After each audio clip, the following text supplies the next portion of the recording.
Hi, my name is Taha. I'm a Syrian physician affiliated with HMS, and I'm sorry I'm holding an iPhone.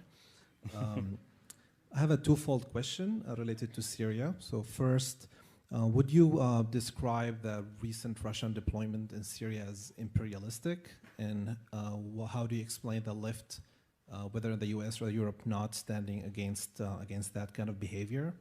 And the second question is, it's my understanding, and please correct me if I'm wrong, that you were against the US launching airstrikes against Bashar al-Assad after the chemical weapon attack in 2013. Do you think the West has a moral responsibility in any scenario to actually use force to stop mass-scale murder perpetrated by dictatorships anywhere in the world? Thank you. I don't hear very well. Yeah, so there were two questions. One is, should we understand the Russian intervention in Syria as an act of imperialism? And the second is referencing critique you made of the U.S. Intervention or the possibility of U.S. intervention in Syria with the use of chemical weapons. And the question is there any condition in which you would justify U.S. humanitarian intervention to prevent mass slaughter or chemical weapons deployment? Is that fair? Thanks. Not just U.S. You can ask the question, when is humanitarian intervention justified? And there's a prior question. Does the category exist? Is there such a thing as humanitarian intervention? Actually, that's not an idle question. If you look over modern history, what you discover is just about every use of force is called humanitarian intervention. Literally, we're doing it for noble purposes. But then you always have to ask the question, is it true? And the answer to that is almost always no. I wouldn't say 100%, but overwhelmingly, intervention is for the purposes, for the interests of those who are carrying out the force. So is it, would it be a legitimate thing? Yeah, it would, if it existed. But the question is, does it exist? So take, say, Libya. That was called humanitarian intervention. The US, Britain, and France decided to violate the Security Council resolution that they had rammed through and became the air force of the rebels and ended up destroying the country. It's a horror story. It's in fact one of the things that's contributing to the atrocities in Libya, as arms and jihadis and so on are flowing out through there. All right, so let's take US policy in Syria, or Russian policy. Russia is supporting a brutal, vicious government. I don't think they should, but it's not imperialism. To support a government is not imperialism. Maybe completely wrong, but it's not imperialism. What's the US doing? The US is supporting the countries that are developing the jihadi movement. The main source of the radical Islamist movements is Saudi Arabia, our main ally, not only with funding, but also with the messianic zeal with which they use their oil resources to promulgate the most extreme version of radical fundamentalist Islam. Patrick Coburn, one of the main, most serious commentators on the region, I think correctly describes what he calls the Wahhabization of Sunni Islam, coming from Saudi Arabia primarily, as one of the most dangerous developments of the era. One offshoot of it is the so-called Islamic State. But if you look at, say, the al-Nusra Front, which is the al-Qaeda affiliated jihadi force in Syria, it's about the same. They're fighting a turf battle, but their ideology and goals are very similar. Who's supporting the al-Nusra Front? Our ally Turkey. Our NATO ally Turkey are the main supporters of the al-Nusra Front.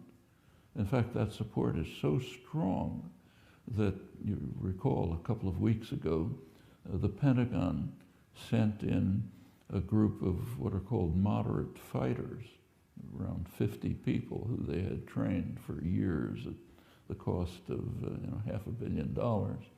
Within a few days, they were either killed, captured, or defected to the al-Nusra front, apparently with the aid of Turkish intelligence. So our main ally, Saudi Arabia, has been the source of what became the Islamic State. Our other main ally, Turkey, is supporting a comparable group, the Al-Qaeda-affiliated Nusra Front. Russia is supporting Assad, also comparably brutal and destructive. How do you intervene? Can you think of some? No, I don't think you should ignore it. You can't. The idea that military intervention would help it is very dubious.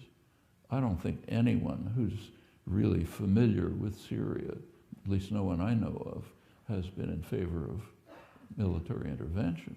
Because who knows about Syria? Well, exactly who would you attack? If you attack Assad, you're undermining the resistance to the Islamic State and al-Nusra, who will then take over. Is that what you want for Syria? No. They didn't exist in 2013 at the chemical weapon. The sources existed. The roots, but if you go back to 2012, there was no uprising. So sure, by 2013, the beginnings were starting. But everybody who was watching it could see these groups develop. They're pouring in from the outside. They have roots in the Sunni community, which sees itself as under attack. And if you could find, the so-called moderate forces, if you could find them, I mean, they're nice people. I've met many of them in Lebanon at the time, and I'd be happy if they could take over, but it just doesn't look like a possibility. When a military conflict, when a forceful conflict develops, there's a dynamic that's almost universal. The most brutal elements move to the front. The ones who are really vicious, brutal, and murderous, they take over, everybody else put to the side. This happens over and over. As soon as the conflict in Syria was militarized, you could see it beginning. It would be nice if things worked out differently, but they don't. And you're now in a situation where you have a group of forces, all of whom are totally unpalatable, some of them being supported by the Russians, some of them being supported by the U.S. allies, main U.S. allies, and just what form military intervention could take in these circumstances is nobody, to my mind, has given a possible scenario that makes any sense.